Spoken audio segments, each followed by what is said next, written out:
Welcome to a new episode of Expected Buffalo, the podcast.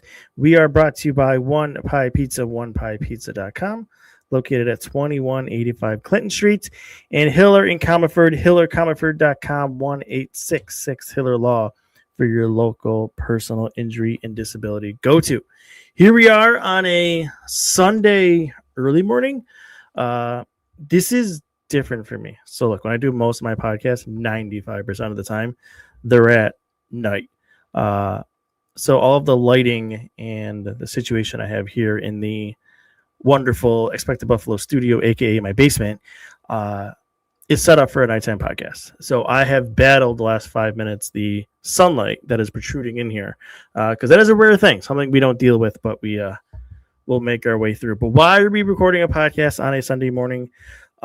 Because there's an important game tonight, and we have a trade deadline recap to talk about. But most importantly, there is a important game tonight in March.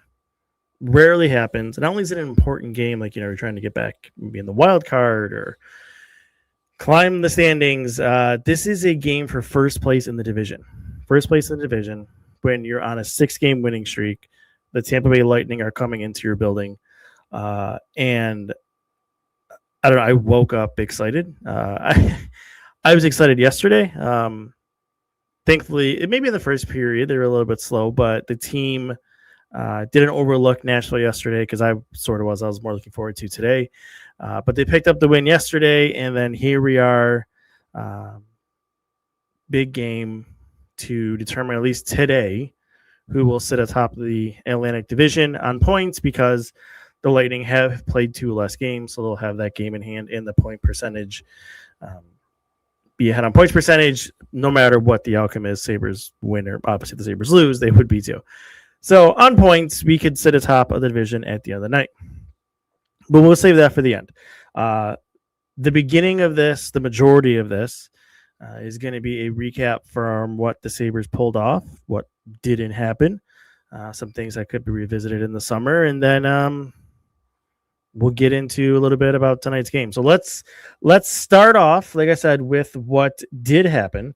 And the first one wasn't the first trade that was announced. It was the first one that I heard about. But the big one, right, is the Logan Stanley and Luke Schenn at 50% retained, acquired from the Winnipeg Jets in exchange for a 2nd-round pick, a 4th-round pick that is the better of the 2 the Sabres have, Isak Rosén and Jacob Bryson.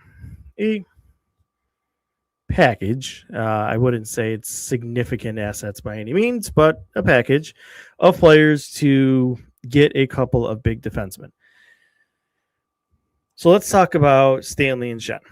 And then maybe we can talk a little bit about maybe Rosén, and then we'll move on. I don't think we need to get into deep on Bryson. The picks are draft picks. They traded a ton of them and whatever.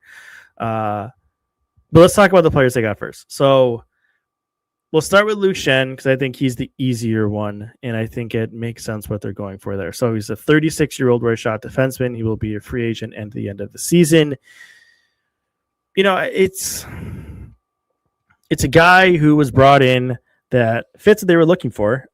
Physical, big, strong defenseman that they want to have in their lineup, or not even in their lineup, but just on the roster, that could step in an injury situation, that can maybe be rotational with the way the schedule is set up here. You can get him in a few games, give a few guys some breaks, especially if you start to really pull away here, and at the end of the season, have the opportunity to rest some guys to get them ready for the playoffs. Maybe a couple of guys who have some small injuries can rest those up and be ready to go.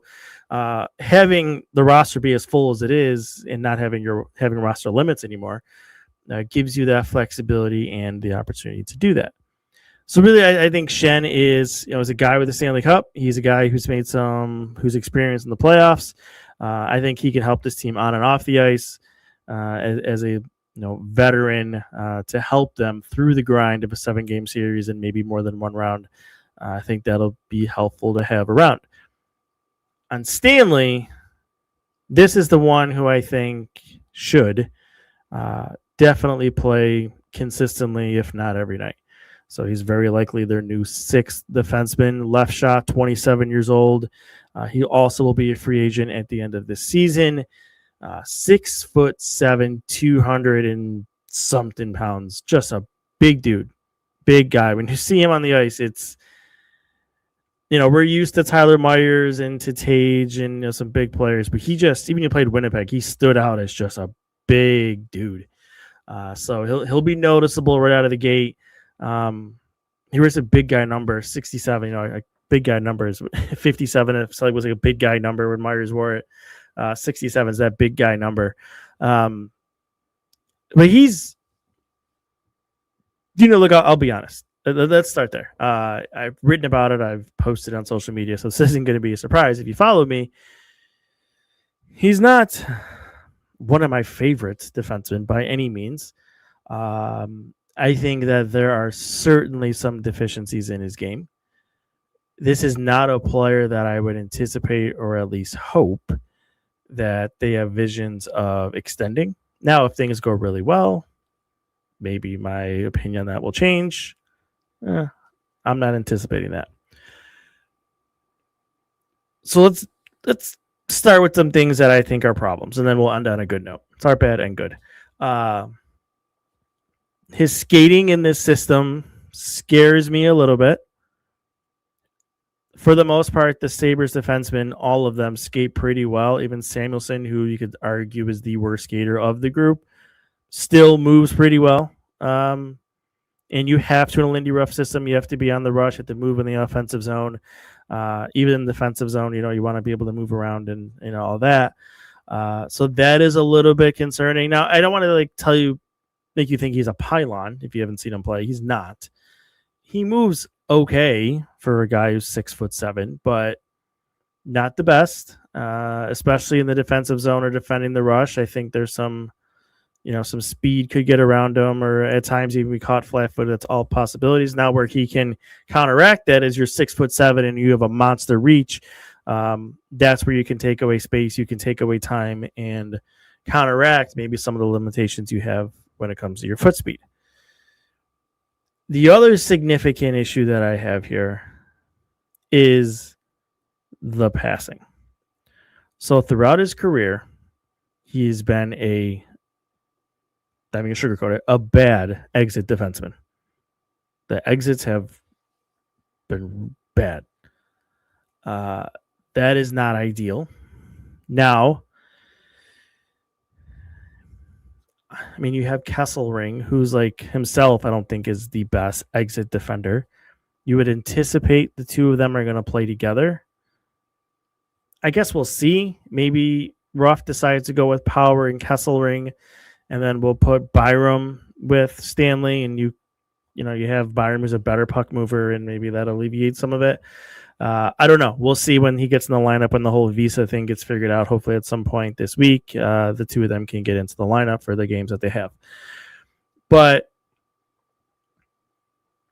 yeah, and it's not only really the defensive zone. I think it's the offensive zone. It's the neutral zone. It's all three areas.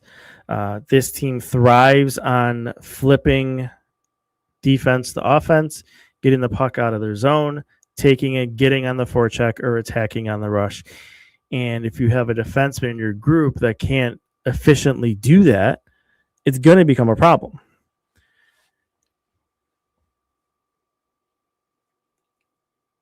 I don't see it's tough because, when you go from playing in a system like Winnipeg to playing in a system like Lindy Ruff has, they're really two vastly different systems in the style that they want to play.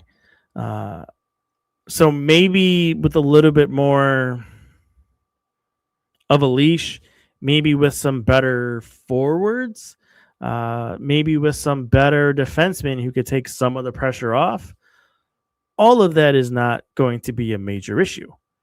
You can figure it out. It's only going to be, in theory, 13 to 14 minutes a night. He's not going to be playing upward to 20 minutes like he played in Winnipeg. That is for sure. So if you take all of that into account, there's a path that it works.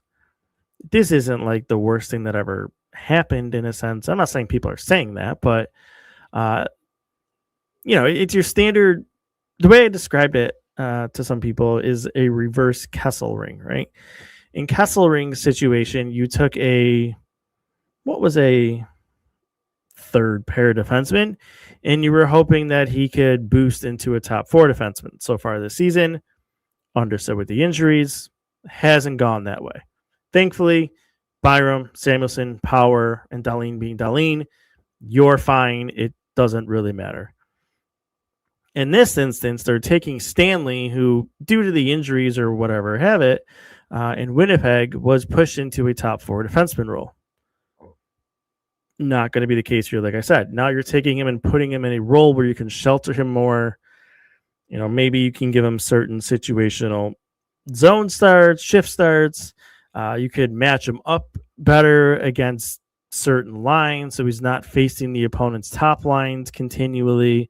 And then you just reduce the minutes, right? It's all ways that you could take pressure and you could take situations and you can take bad matchups off of a player's plate. And then in some instances, it's not a surprise if you start to see better performance and better underlying numbers because that situation has changed. And I think that is what Sabres are going for here. They're going for, we're going to give him easier ice time. And we're going to hope he asks what we want him to do. And what do we want him to do? Well, those are the things that he's good at. We want him to do. We want him to be physical. We want him to be big. We want him to defend his teammates when the opportunity arises. We want him to be good around the net, to be good around the laws, lean on forwards, wear them down over a 7-game series with his size. Those are all things that they're going for. And Jarmo Kekalainen in his post-deadline press conference was very upfront for what they wanted. They wanted to get bigger. They felt like they were pushed around. And I don't know. I don't think this season as much, but I get it, right? I understand. They wanted size. They wanted beef. They wanted to get bigger. You need that in the playoffs. This is the numbers guy telling you. In the playoffs, in a small 7-game series, from series to series, the numbers really are not that significant. It is a dogfight, and you need these types of things. And I think Kekalainen understands that. I think it's good that you have a general manager in here that understands what you need for the postseason and what the deficiencies this team had going into the playoffs and what they hope is a deep run in the Eastern Conference. I mean, how could you not think that when this is the third best team in the conference right now? So when you take a step back and you look at what they wanted to achieve, what they were aiming for, I think they got it in these two. And now you just got to hope that the shelter limited minutes give you two defensemen who can get by and get the job done. I'm not asking for an amazing performance out of either of them. Shen, if he gets in, and Stanley when he's playing, I just want you to be average, be fine, do your job. Don't make me notice you that much. Although Stanley's going to be hard to not notice him, but just play the game, take the simple plays, and let the roster do what they do. That's really all I'm asking. I think that's all for that trade. Wait, before we get off of that, let's get to Rosén really quick. So I am excited for Rosén. I think this is a good opportunity for him to see if he is a true NHL player. Now, no offense to Jonathan Toews, who's had a great career and is a great hockey player. Maybe not at this age anymore. And that is who Rosén played with in his debut against Winnipeg last night. I thought it was funny. You can make an argument that right now, 2026, Rosén might have played with a better center in the AHL than he did in Winnipeg, but whatever. That's Winnipeg's problem now. But getting back to Rosén, it's a guy that I've talked about. I think there's certain things he has to improve upon, mainly 5-on-5 play. it disappeared at times in the AHL, it disappeared at times in the NHL, and that's why he wasn't able to stick. And I think, I think if he finds that, there's a potential there for a middle six forward. There really is. He's just got to find that. He's just got to work on that. He's still relatively young, and he'll be given the ice time. He'll be given the opportunity in Winnipeg. Now, to be perfectly honest, I think going to a heavier Western Conference, maybe isn't the best thing for him. But yeah, he'll we'll see. We'll see how he goes. I think he played 11 minutes last night, and I didn't watch any of the game, but I think he had one shot and nothing crazy. But best of luck to him. Best of luck to Bryson too. He was a good soldier here. He did what he asked him to do. No hard feelings there. Best of luck to them in Winnipeg. All right, Sam Carrick. This is easily the one I'm the most excited about. Fourth line center for a third and a sixth. I mean, the reports from Rangers people I talked to were great. Great locker room guy, gives it his all.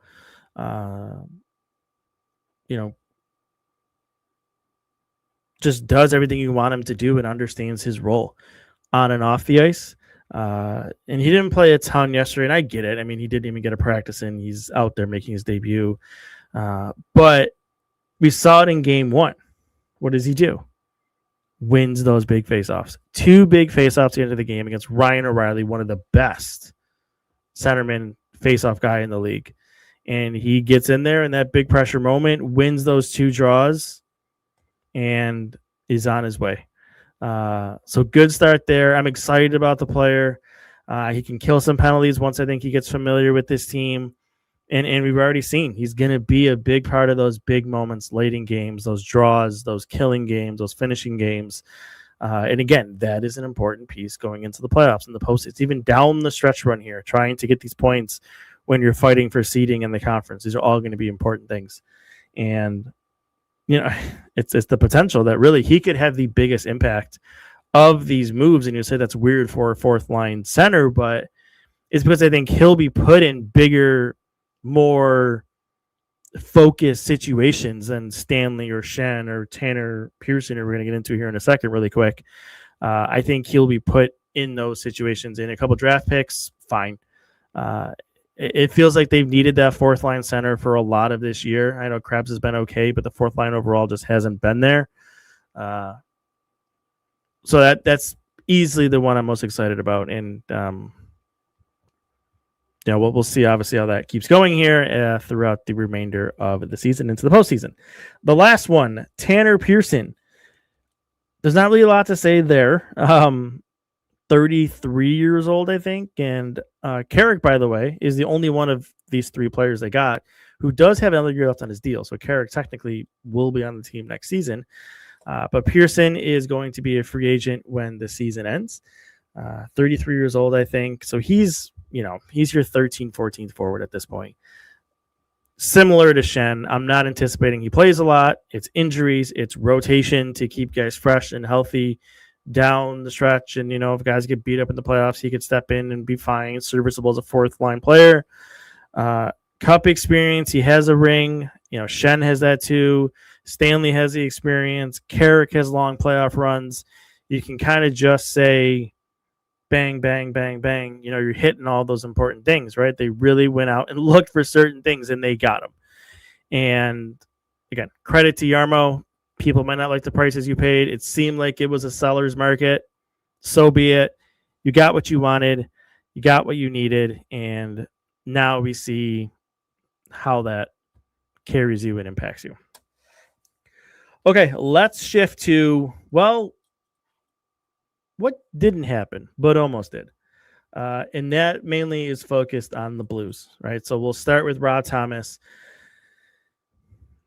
That one came out of nowhere early last week. That would have been really exciting and really fun. Put this team, over the top, I think, in terms of what their roster, what their potential could have been in the playoff run this year. But it doesn't happen. They went far on it. They went, trying to get that done. There was a lot of conversations between the Blues and the Sabres through the weekend and into early last week trying to figure it out. They talked about a lot of things. They talked about a Thomas only package. They talked about a Thomas and Parayko package, and that would have been bananas if the dual package would have happened. But where they focus first is trying to get a Thomas only trade done. And what I mean by that is, not what I mean by that's pretty obvious. I'm stumbling over my own words.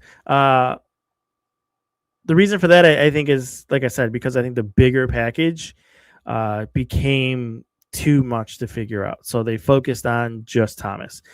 That ended up looking like a first-round pick. Roddy Merca was in that.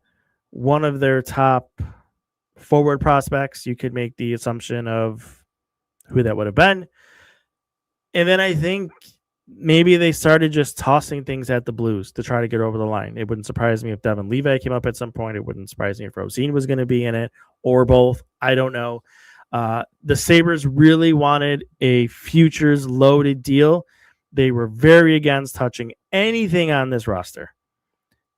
And top 4 defensemen in this team are an absolute no starter. So that includes Byram and Power, non-starter, any trade conversations. I just think they didn't want to move anybody off the roster. I think that's where it broke down. I think there was a player that the Blues wanted off the roster. I never was able to find out who it is. Some people, Elliot Friedman thinks maybe it was Josh Norris. I've heard Jack Quinn. I don't know. It could have been one of the defensemen. Possible. Again, don't know. So that one breaks down. Okay. So then the next day, the Colton Parayko trade comes about. It is Parayko for Roddy Merca and a first, pending Parayko waiving his no trade clause. As we know to this point, he does not waive. What I would recommend, it came out today, Jeremy Rutherford, who covers the Blues for The Athletic. I would read his article. Very good. Goes through the details of Parayko's decision with the agent, with the player, and all of that. One of the good things in it, I will share, is that he was notified before the Darren Dreger post on social media, so it's not something that caught him by surprise. He was aware of the deal before that, so at least you like to hear that, and a guy isn't caught off guard when he has trade protection. But really, I know some people are upset and whatever with Parayko, and look, it's contractual right. It's in his contract. He didn't want to move. He's a big part of St. Louis. He's a big part. He's been there his entire career. I understand. I get it. In a small window of you have a couple of days, you have a day or two to make a decision. It's tough, right? If this was June, I think this probably may have happened. But the deadline, mid-season, it's a lot. And I respect and appreciate that. Is what it is. You move on, right? So are they going to explore it again in the offseason? That one, I don't know. Thomas wouldn't surprise me, but we'll see. After the Parayko didn't go through, then it's, you're back to the drawing board for defensemen, right? So we know they landed on Stanley and Shen eventually, but I think they looked in the rest of the line and it sounded like the Flyers asking price was bananas. From what I was told, it was a first round pick, a third round pick, or a mid round pick. Sorry, I shouldn't say third round, mid round pick, and then a second tier prospect is how it was explained to me. So that is a lot for a guy who's likely going to be your third defenseman and has another year on his contract at a little over $5 million. That's why nobody bid on it. That's why the Sabres specifically didn't bid on it. Big ask. Brandon Carlo, again, for the second year in a row, I think is somebody to look into. And, I know Justin Falk was in it, but I never really heard there was that much interest from a Sabres standpoint in Justin Falk. But, maybe there was. I don't know. And, yeah, they looked some other options. I know, like I said, they had some talks with the Flames. There's other teams in there too. I don't know if Oliver Ekman-Larsson was really that realistic or something they went that deep on. It was one of my hopeful ones, but I'm not sure that they ever did. I never really heard that they did. I mean, you can make assumptions on the other guys that went to from a defense market they were probably in on, but those are the ones that I did hear about. Heavy asking price for Risto. Parayko didn't work out, but you got what you wanted, right? You got what you need at the end of the day. And it's funny, I think that's where the wrap is in all of this, is that we went into last week, that they were going to add depth defenseman, depth forward, and just fill out the edges of the roster. And everybody, for the most part, was okay with that. That's what they need. The team is rolling. That's fine. Get your depth and let's just keep going here. Then we got big game hunting, and we kind of got our expectations increased in the middle of the week. And then where do we end? Well, we end back at, your depth. They ended back at the defenseman. That's going to be your 6th, the 7th defenseman, and your 4th line center. So we did kind of a full circle there, but ended back where we thought we were going to be. And now this is your roster moving forward. And, we'll see how these new guys make an impact. Now, it's a bummer. I guess it depends how you feel about the defenseman. But it is a bummer that you're not going to have or even Tanner Pearson or those defensemen dressed for tonight when they take on the Tampa Bay Lightning, because this is the biggest game for the Sabres in the regular season since when? The Florida game years ago, maybe, right? The Islanders Hudson Fashion kicking game. And it isn't even like it's a playoff race game. It's divisional game. It's first place in the division. And that's still crazy to say. We're here on March 8th. Even if you just think back to November, and we're talking about a team that is competing for first place in the division. We're talking about a team that if they win today will be, that'll get them to 84 points. They will be 11 points clear on the Columbus Blue Jackets, who sit in the first spot out of the playoffs. 11 points clear. I mean, they're already 9 points clear. Like, come on. Nobody's making up 9 points on you in, whatever 2019 games.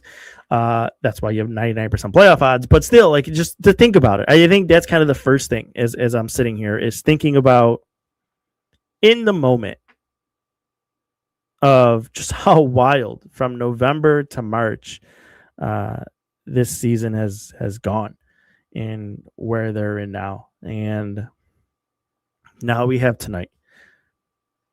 And I'm curious how Tampa Bay is going to come out. They got Corey Perry back at the trade deadline, who I think is a significantly decent piece for them.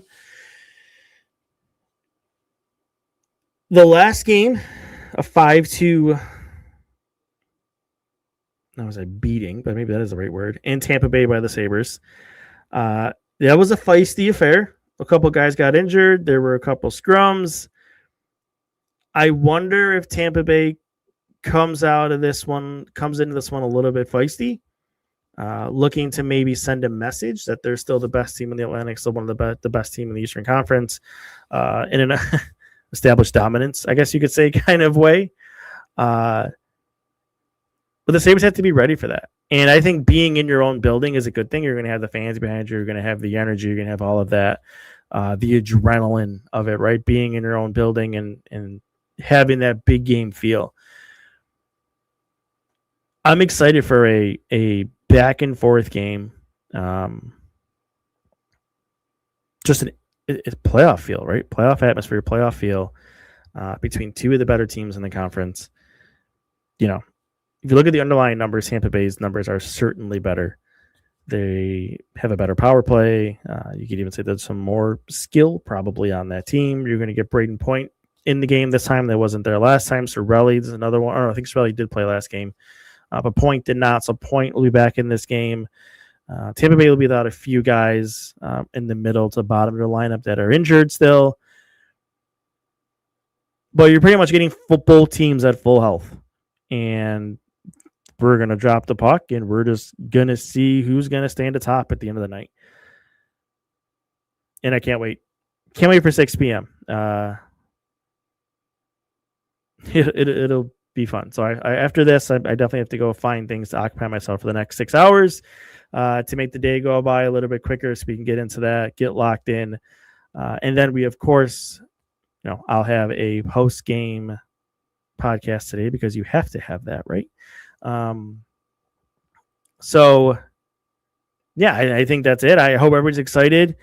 I hope I maybe calm some nerves on some guys that they acquired or maybe not. But yeah, 19 games to go. 19 games to go. Let's see where the seeding goes, and let's get ready for a playoff run. I mean, I've been very careful to not put the jinx bird out there talking about a playoff run, but I think we're safe at this point. I think we're good. This is a playoff team. They're going to break the drought, and we're going to have fun. It's been fun to this point. We're going to keep having fun. We're going to keep running with it. This is the first time for me covering a team this good, so I'm we're going to try some new things, have a different mindset. We're not sellers at the deadline. We're buyers. We're not battling for playoff spots. We're battling for seeding at the top of the division and all of that. And yeah, good times ahead. Good times ahead. So thank you, everybody, for listening on a Sunday morning. And we will talk again later tonight. See ya.